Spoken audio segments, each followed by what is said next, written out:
योग दर्शन समाधिपाद सूत्र संख्या 48। सूत्र है ऋतंभरा तत्र प्रज्ञा। पिछले सूत्र में चर्चा चल रही थी कि जो योगाभ्यासी है जब वह उत्कृष्ट स्थिति में पहुंचता है तो क्या उसे अनुभूतियां होती हैं। तो कहा गया कि वहाँ पर विशेष ज्ञान से युक्त होता है वह, जैसे सामान्य व्यक्ति को देखकर सामान्य व्यक्तियों में भी हम जो अध्यात्म प्रेमी व्यक्ति हैं वह भौतिकवादी लोगों को देखता है तो वह भोगों में डूबे रहते हैं और उसको हम न्यून मानते हैं। ऐसे ही योगाभ्यासी व्यक्ति भी सांसारिक लोगों को देखकर वह अपने आप को बहुत उच्च स्थिति की अनुभूति करते हैं वो योगाभ्यास योगी जो है, और सामान्य व्यक्ति को संसार में ही डूबे रहना इनसे ऐसे दिखाई देता है। यह योग की जो ऊंची अवस्था है उस समय अनुभूति होती है। उसमें और क्या होता है जो कि जब साधक व्यक्ति समाधि की अवस्था में रहता है अथवा जो उच्च स्थिति है योगाभ्यास में, तो कह रहे हैं कि ऋतंभरा तत्र प्रज्ञा।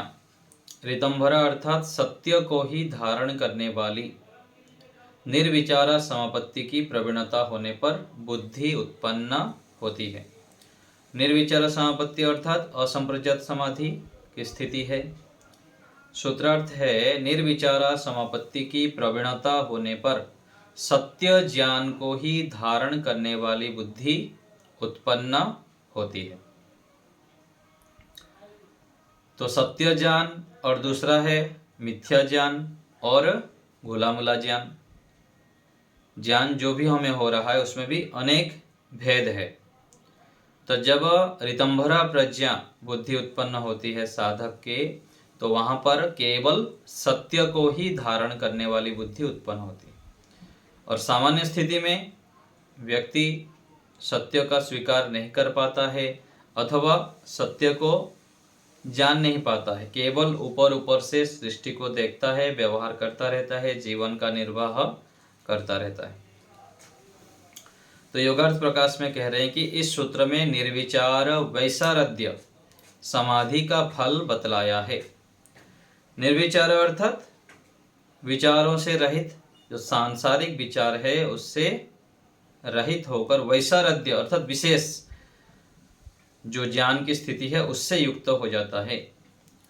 तो निर्विचार समाधि की सिद्धि होने पर योगी को जो उत्कृष्ट बुद्धि प्राप्त होती है उसका नाम ऋतंभरा है। तो ऋतंभरा प्रज्ञा अर्थात उसको आगे कह रहे हैं क्योंकि वह सत्य ज्ञान को ही ग्रहण करती है, असत्य को नहीं। किसी विषय पर जब हम लंबे समय तक अनुसंधान करते हैं, उसमें खोज करते हैं, प्रयोगी रूप में हम उसमें मेहनत करते हैं, तो धीरे धीरे क्या है व्यक्ति गिरते गिरते गिरते सफल होता है और वह जो ठोकरें खाया हुआ रहता है जीवन में उस अनुभव से वो गलती और आगे नहीं करता है। सामान्य स्थिति में व्यक्ति सांसारिक जो भोग आदि विषय है उसके सत्य और असत्य को, ग्राह्य और त्याज्य को स्वीकार नहीं कर पाता है। जो ग्राह्य है उसको छोड़ देता है और जो छोड़ने योग्य है उसको ग्रहण कर लेता है। तो ये संघर्ष चलता रहता है और योगाभ्यासी जन्म जन्मांतरों के मेहनत से, पुरुषार्थ से, योगाभ्यास के कारण और आगे चलकर इसी जीवन में भी बहुत उतार चढ़ाव देखते देखते वह अपने बुद्धि को परिपक्व स्थिति में ले जाता है।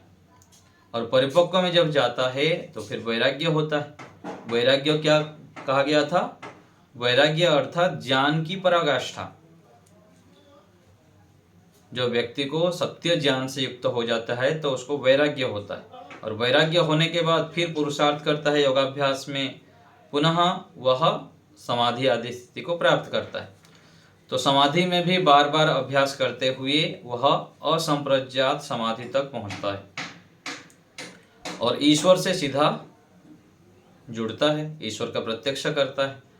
तो ऐसे करने पर वहां पर अपना दोष, क्लेश आदि मल जो होते हैं वो नष्ट हो जाते हैं और वो नष्ट हो जाने पर वह केवल सत्य ज्ञान को धारण करने वाली बुद्धि से युक्त हो जाता है, वो योगी।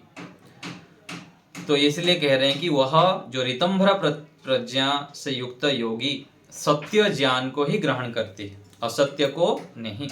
सांसारिक अवस्था में व्यक्ति को अज्ञान प्रिय लगता है और उसकी बुद्धि असत्य को ग्रहण करती रहती है, परंतु इस अवस्था में उसकी बुद्धि असत्य ज्ञान का परित्याग करके सत्य ज्ञान को ग्रहण करने वाली बन जाती है। तो ये एक अवस्था है। जैसे सामान्य रूप से हम व्यवहार में देखते हैं कि व्यक्ति जब छोटे बच्चा रहता है वो खिलौना से खेलता रहता है, आगे चलकर वो खिलौना को लेना नहीं चाहता, उसमें समय नहीं लगाता। क्यों? क्योंकि उसमें उसको लगता है कि ये गौण कार्य है, ये मेरे लिए नहीं है। फिर आगे से आगे भौतिक चीज़ों में वो लग जाता है।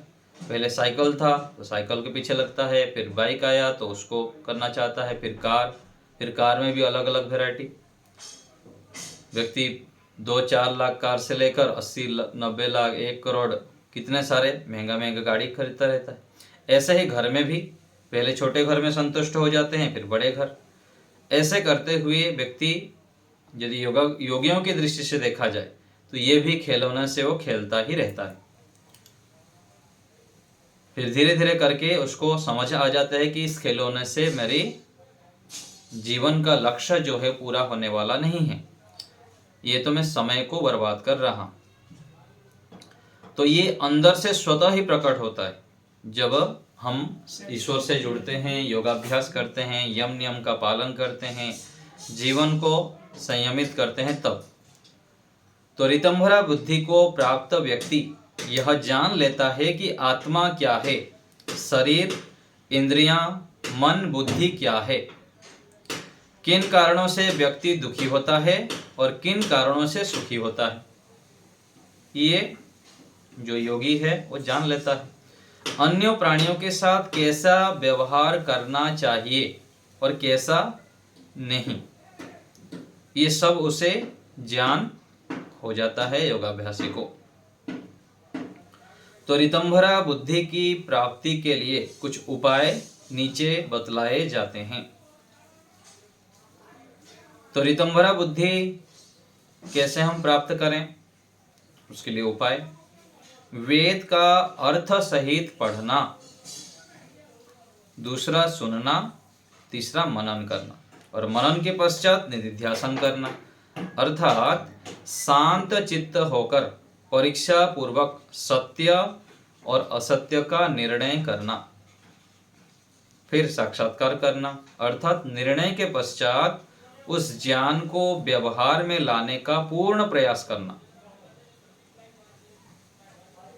तो पहले तो हमारे पास वेद ही नहीं होता, अधिकांश घर है उनके पास वेद ही नहीं।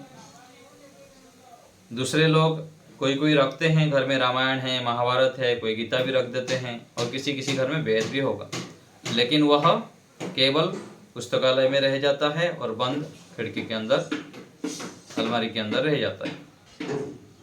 तो वो जो ज्ञान है शास्त्रों का, उसको अर्थ सहित पढ़ना चाहिए और केवल पढ़ने से भी काम नहीं चलेगा, उसको फिर क्या करना पड़ेगा, सुनाना भी पड़ेगा। पढ़ना और पढ़ाना भी पड़ता है, तब जाके ज्ञान परिपक्व होता है।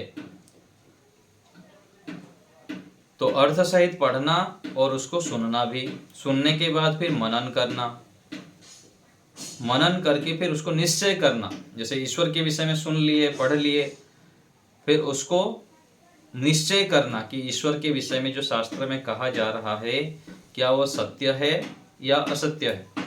सत्य है तो क्यों मेरे व्यवहार में नहीं आ रहा है, क्यों मैं उनसे जो लाभ लेना चाहिए वो नहीं लेता हूँ, ईश्वर में मेरी रुचि क्यों नहीं होती, आदि आदि जो ईश्वर, आत्मा, सांसारिक वस्तुओं, इन सब के विषय में बार बार हमें निधिध्यासन करना पड़ेगा।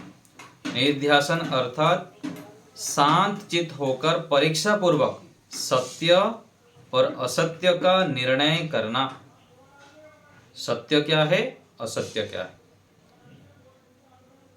तो निधिध्यासन जो क्या है, अध्यासन, निश्चय पूर्वक उसको निश्चय करना, उसको चिंतन करना, विचार करना, कोई निर्णय तक पहुंचना, ये निधिध्यासन है। तो बहुत सारे विषय ऐसा है कि हम सुनते रहते हैं, पढ़ते रहते हैं, पढ़ाते रहते हैं, लेकिन हमारा निर्णित नहीं रहता है। इस कारण से हमारा व्यवहार में परिवर्तन नहीं हो पाता है। जैसे अग्नि के विषय में हमारा है, अग्नि में हाथ जल जाती है, आग में हम हाथ नहीं डालते हैं, बिजली के करंट में हाथ नहीं डालते हैं। ये क्या है, निर्णित ज्ञान है कि निश्चय है कि यदि ऐसे छूऊंगा तो फिर जीवन खतरा है। और ऐसे ही हमारा ईश्वर के विषय में नहीं हो पाता है। ईश्वर हर समय हमें देख रहे हैं, दंड देंगे, हमारे कर्मफल व्यवस्था को देख रहे हैं, न्यायकारी है ईश्वर, हमारे सबसे बड़े हितैषी हैं, परम वैद्य है, परम माता है, परम पिता है हमारे, आदि के विषय में हमको निश्चयात्मक ज्ञान नहीं हो पाता है। उसके कारण क्या है, हम अलग से शांत चित्त होकर बैठकर निधिध्यासन नहीं करते। तो जब निधिध्यासन करेंगे तब क्या होगा, निर्णय होने पर साक्षात्कार होगा, अर्थात निर्णय के पश्चात उस ज्ञान को व्यवहार में लाने का पूर्ण प्रयास करना। तो सत्य बोलना चाहिए, झूठ नहीं बोलना चाहिए। हम छोटे से आयु से जानते हैं, 70 साल हो गया, 80 साल हो गया, बड़े भी हो जाते हैं, तब भी हमको पता रहता है, लेकिन हम अवसर आने पर झूठ बोल देते हैं, छल कपट कर लेते हैं, राग द्वेष से युक्त हो जाते हैं। ये क्यों होता है, क्योंकि हमको उस विषय में निर्णित ज्ञान नहीं है। तो इन उपायों से ऋतंभरा बुद्धि की प्राप्ति होती है। तो पढ़ना, पढ़ाना, सुनना, सुनाना, मनन करना, मनन के बाद फिर निधिध्यासन करना, फिर साक्षात्कार करना, फिर व्यवहार में लाना। ऐसे जब हम निरंतर लंबे समय तक करेंगे तब हम संसार से संबंधित, आत्मा से संबंधित और परमात्मा से संबंधित जो ऋतंभरा प्रज्ञा है, सत्य बुद्धि है, सत्य को धारण करने वाली बुद्धि, उससे हम युक्त हो सकते हैं। कुछ लोगों की यह मान्यता है कि ऋतंभरा बुद्धि की प्राप्ति के लिए कोई प्रयास करने की आवश्यकता नहीं है, केवल गुरु की कृपा से प्राप्त हो जाती है। कुछ लोग ऐसे मानते हैं। यह मान्यता ठीक नहीं है, क्योंकि योग दर्शनकार ने ईश्वर को गुरुओं का भी गुरु बतलाया है और वेद में ईश्वर को माता, पिता, आचार्य स्वीकार किया है। यदि बिना पुरुषार्थ के ऋतंभरा बुद्धि देहधारी गुरु की कृपा से उपलब्ध हो सकती है, तो ईश्वर की कृपा से भी सबको ऋतंभरा बुद्धि मिलनी चाहिए, परंतु ऐसा नहीं देखा जाता है। अतः यह मान्यता छोड़ने योग्य है। तो बहुत सारे ऐसे परंपराएं चलाते हैं, बातें कहते हैं, लेकिन ये क्या है, सत्य नहीं। संसार का सत्य नियम है कि बिना पुरुषार्थ के यहाँ पर कुछ भी नहीं मिलता है। और ऐसे ही यदि ऋतंभरा बुद्धि हमको प्राप्त करना है तो इसके लिए भी पुरुषार्थ करने पड़ेगी, और ये तो पुरुषार्थ सबसे अधिक पुरुषार्थ है। सामान्य संसार में धन संपत्ति, साधनों को, भौतिक साधनों को, संबंधों को आदि को प्राप्त कर देना सरल है, लेकिन ऋतंभरा बुद्धि को प्राप्त करना, समाधि की ऊंची अवस्था को प्राप्त करने के लिए तो अत्यंत सावधान होके, जैसे पिछले पाठ में आया था कि सावधान होके निरंतर चलना पड़ेगा। असावधानी से पुनः हम पतन की ओर गिर जाएंगे, और बहुत जल्दी गिर जाते हैं। थोड़ा सा भी असावधानता हो गई तो नीचे गिर जाते हैं। अत्यधिक सावधान होकर जो मोक्ष के साधन हैं, यम नियम आदि है, उसको सार्वभौम रूप से करना पड़ता है, तब जाके यह प्राप्त होता है। और ये कब हम इसके प्रति पुरुषार्थ करेंगे? जब हम इन सब विषयों को बार बार पढ़ेंगे। पिछले सूत्र में जैसे आया अध्यात्म प्रसाद, अध्यात्म प्रसाद कितने बड़ी अवस्था है, व्यक्ति रजोगुण तमोगुण से रहित होकर सत्वगुण में प्रतिष्ठित हो जाए।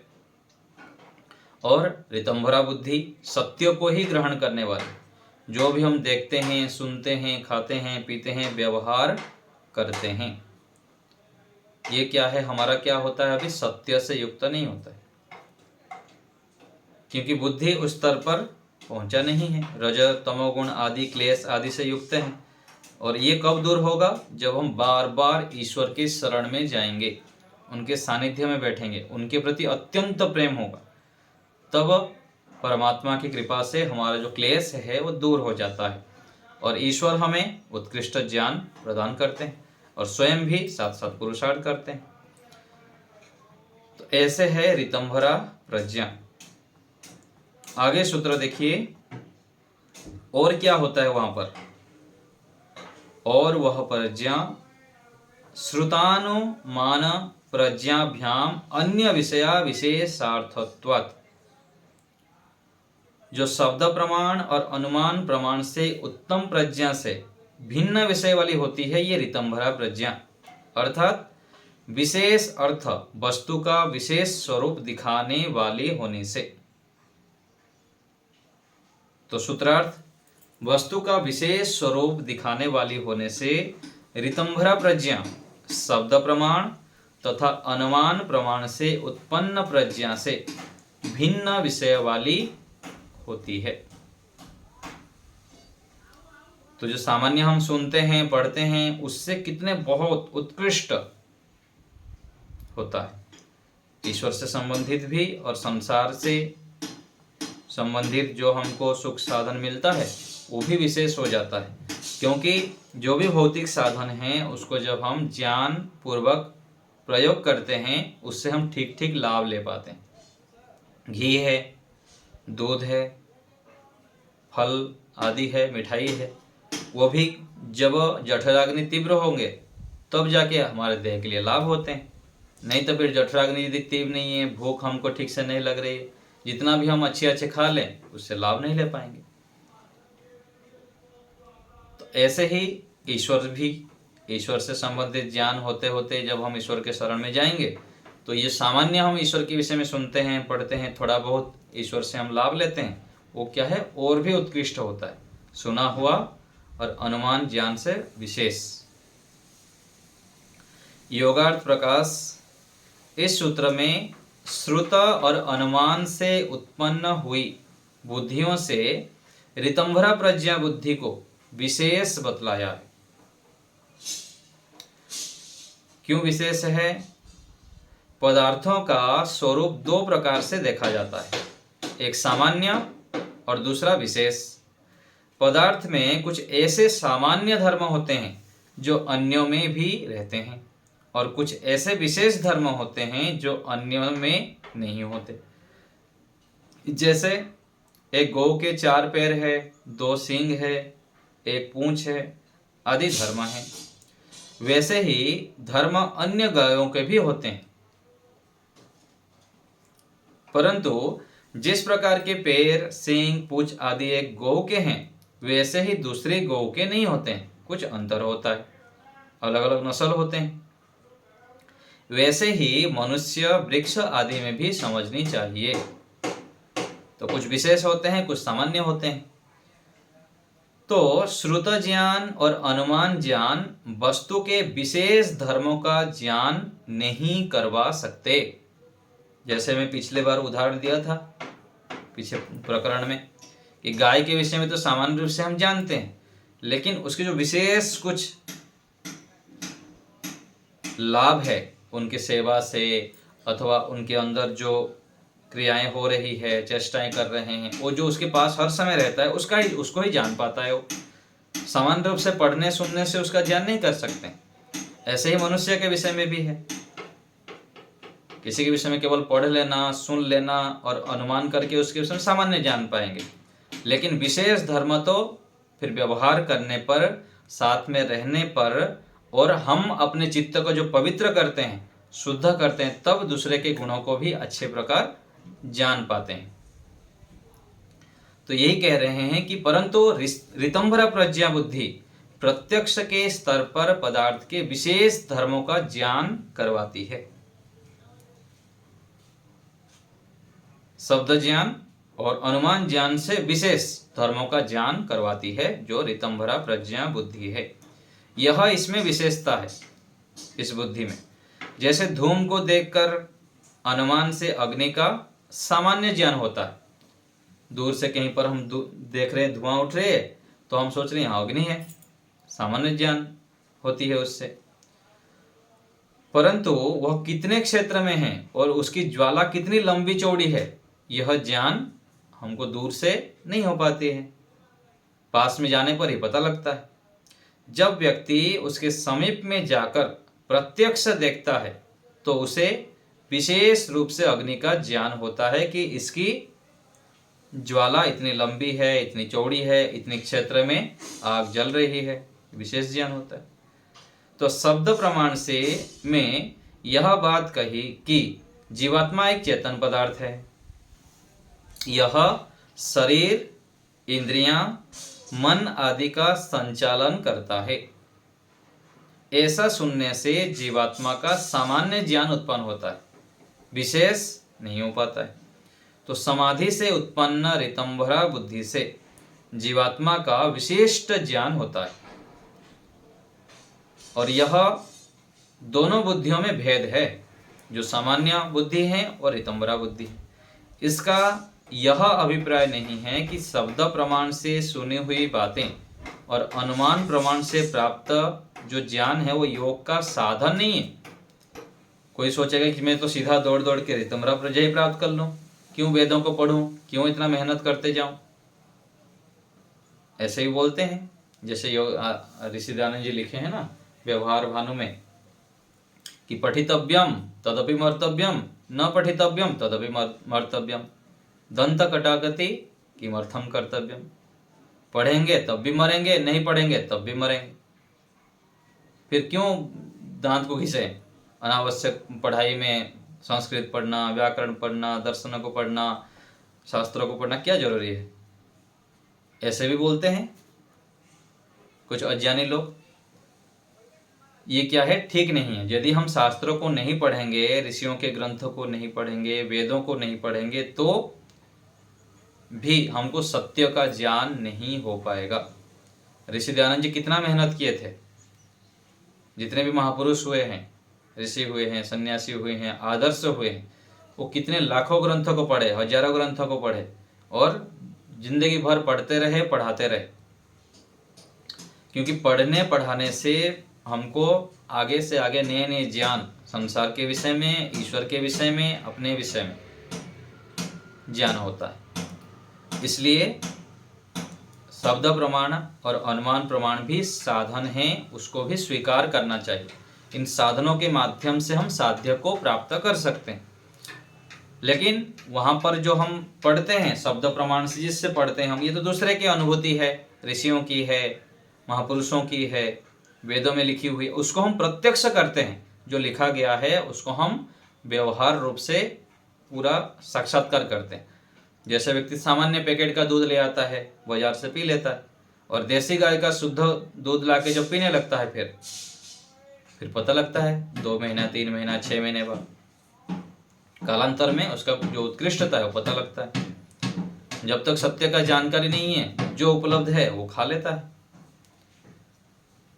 और जब फिर शुद्ध चीज मिलता है और शुद्ध ज्ञान आदि को प्राप्त करता है, तो उसको फिर पता लगता है, अरे मैं तो कितना दूर था सत्य से। तो ये भी साधन है शब्द प्रमाण आदि, तो उसको भी ग्रहण करना चाहिए। यदि व्यक्ति सत्य शास्त्रों को पढ़कर, सुनकर और अनुमान प्रमाण से ज्ञान प्राप्त कर अपने आचरण में लाता है, तो समाधि के द्वारा ऋतंभरा बुद्धि को प्राप्त कर लेता है।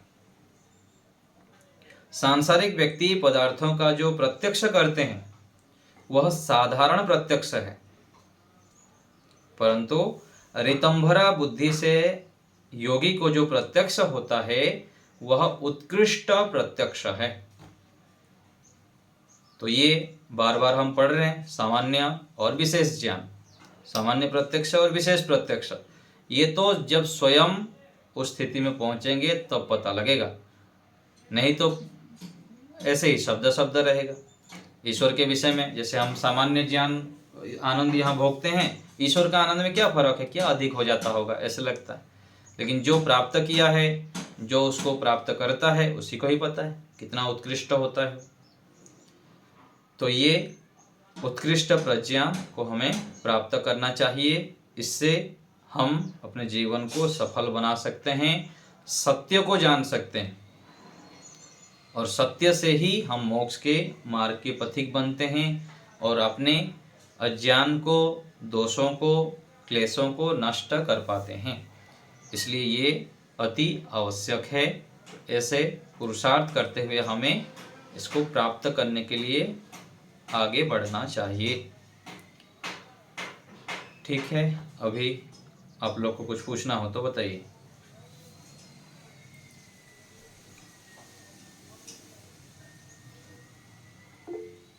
हाँ माता जी बोलिए।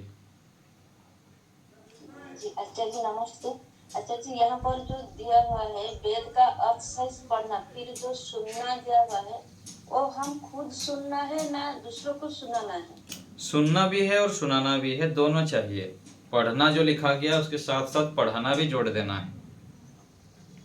पढ़ना भी है और पढ़ाना भी है, सुनना भी है और सुनाना भी है, दोनों चाहिए। दोनों से विशेष लाभ होता है, केवल एक से नहीं होता है। तो हम दूसरे को कैसे सुना पाएंगे? पूरा उससे ज्ञान हो जाने जितना के बाद है, तो सुना पाएंगे। हाँ जितना है उतना तो सुना सकते हैं।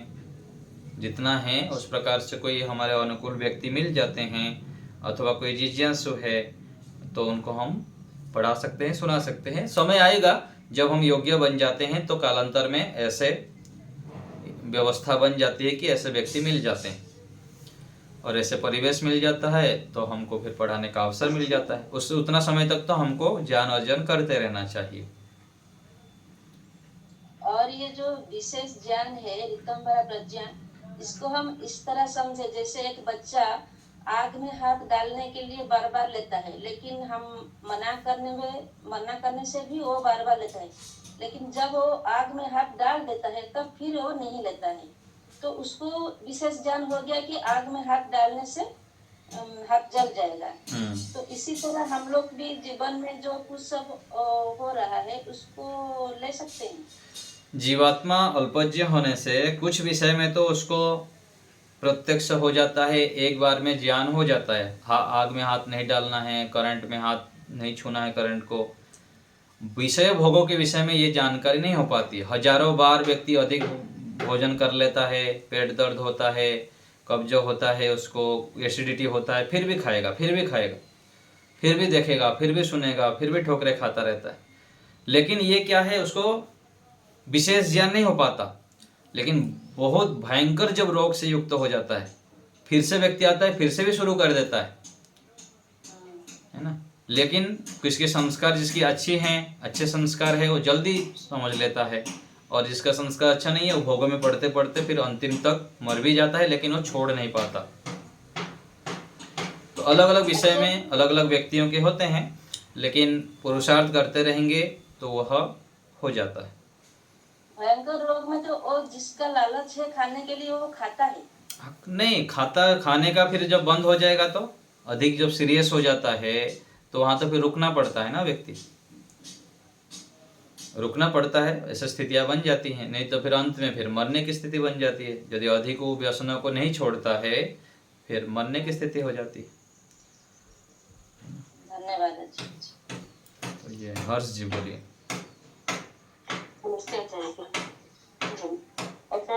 मेरा प्रश्न ये है, जैसे ऋतंभरा प्रज्ञा शब्द प्रमाण से प्राप्त होती है, शब्द प्रमाण तो ये वेदों का अध्ययन करके हुआ, और अनुमान प्रमाण से किस तरह हुआ?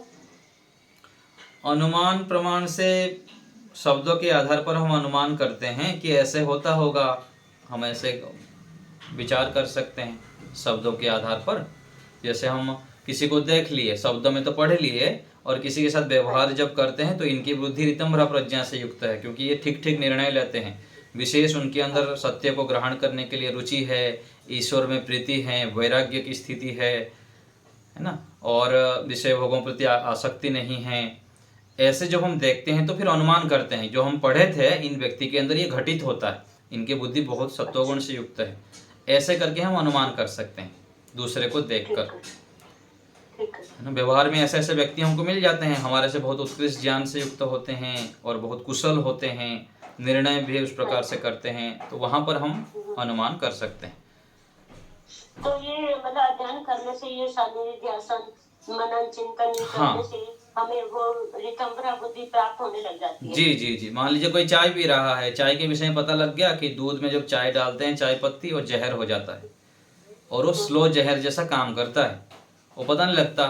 जो पता लग गया उसको कि चाय जहर है, छोड़ देना चाहिए, ये हमारे जहर जैसा काम करता है, और अपने मन जो जठराग्नि है उसको मंद करता है, और हमारे शरीर को धीरे धीरे क्षीण करता है, वो हानिकारक है बहुत अधिक।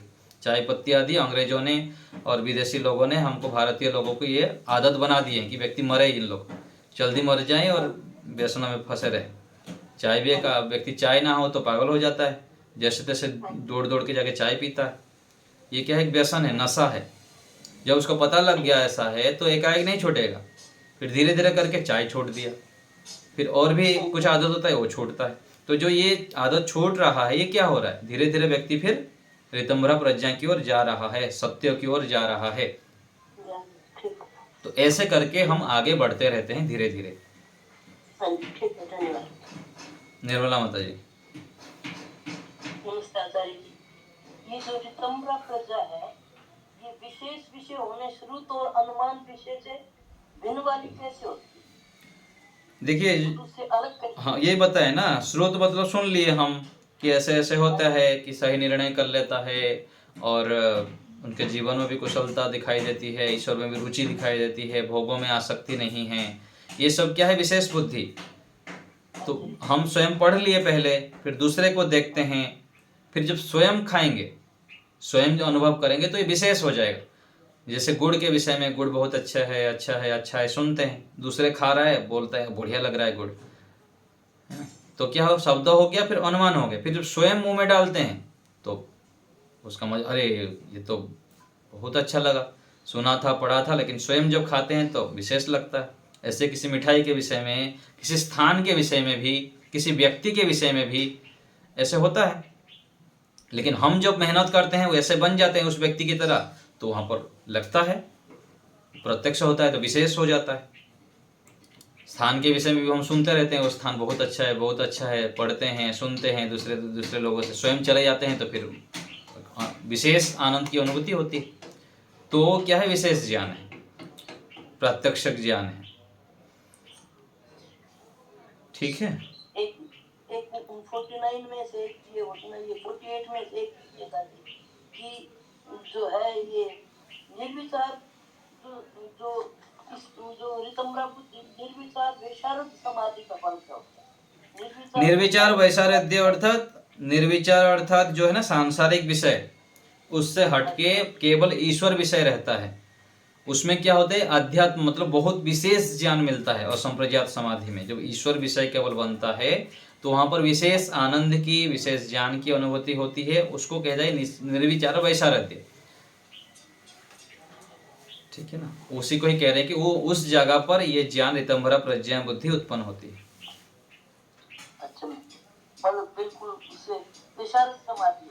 हाँ, वैशारद्य अर्थात विशेष, मान लीजिए विशेष ज्ञान, जब हम साक्षात्कार करते हैं तब। हाँ जी, हाँ जी। रितंभरा प्रज्ञा बुद्धि बोल दीजिए, वैशारद्य कह लीजिए, एक ही प्रकार के। प्रतिमा माता जी। आचार्य जी, मैं तो ये समझती थी हवन में, वो मंत्र याम में, धाम में, उसकी आहुति देने से मेरा बुद्धि मिलने लग जाती है, प्राप्त होने लग जाती है। पर अब इस उसको पढ़ने से पता चल रहा है कि जब तक अध्ययन नहीं करेंगे तो सत्यता नहीं प्राप्त होगी। नहीं, वो भी साधन है, वो भी करना है और अध्ययन भी करना है। अच्छा, उससे भी होता है ना? हाँ हाँ, क्यों नहीं, है ना। तो वो भी साधन है, लेकिन बहुत देखिए, शत्रु को जितना है हमको केवल, हाँ, केवल जल ये स्थल मार्ग पर अटैक करने से नहीं होगा, जल मार्ग से भी, स्थल से भी और आकाश मार्ग से भी, तीनों ओर से हमको आक्रमण करना पड़ता है यदि हमको विजयी बनना है। शत्रु यहाँ बहुत सारा से घेरे हुए हैं, काम, क्रोध, लोभ, मोह, अपने व्यक्ति, अपने कारण, दूसरे के कारण, अलग अलग कारण से शत्रु यहाँ अटैक करेंगे हमारे ऊपर, हमको धराशायी कर देंगे। उसके लिए हमको बहुत उपाय से पढ़ना भी है, पढ़ाना भी है, सुनना भी है, सुनाना भी है, ध्यान में भी समय लगाना है, परोपकार भी करना है, यज्ञ भी करना है। यज्ञ में आहुति डालने से मिलेगी। हाँ, तो सारे काम करनी पड़ेगी। केवल यज्ञ में करेंगे, केवल स्वाध्याय करेंगे, केवल परोपकार करेंगे तो नहीं होता है, सभी ओर से हमको करना पड़ेगा, तब जाके हम फिर शत्रुओं को विजय प्राप्त कर सकते हैं। विजय होके चल सकते हैं। ठीक है जी। प्रतिमा माता जी बोलिए।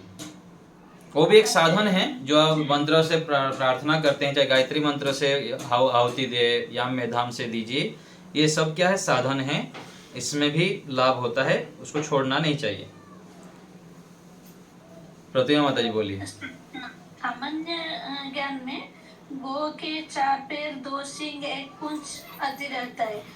फिर हम जब ऋतुंबर प्रज्ञा बारे में बोलना चाहिए तो हम गाय का दूध, दही, गोमूत्र, इसके बारे में, इसके उपकार जानने में ये क्या ऋतुंबर प्रज्ञा कहा जाता है? ये उदाहरण है माता जी, उदाहरण जो है सब जगह पर पूरा घटता नहीं है। उदाहरण जो होता है ना, गुड़ का उदाहरण दिया गया, मतलब गुड़ के साथ साथ सब चीज ले लेंगे, ईश्वर का विषय भी आ जाएगा, सब कुछ आएंगे। ऋतंभरा प्रज्ञा मतलब उसके विषय में विशेष ज्ञान, जैसे गाय के विषय में बताया था कि गाय को हमको लाना है, तो गाय एक लाके जो पालना है, तो वो गाय कब अपनापन होगा उसमें, वो हमको कैसे पता लगेगा? जो उसके साथ रहा है, अधिक समय तक मेहनत किया हुआ है, उसके ऊपर रिसर्च कर रहा है, वो उसको पता लगेगा कि गाय जब गर्भिणी हुए उस समय जब आप उसको लाते हैं तो विशेष वो अपना हो जाता है और अपना मानने लग जाता है। ये क्या है, विशेष है, कोई व्यक्ति मेहनत किया है तब इसको पता लगा।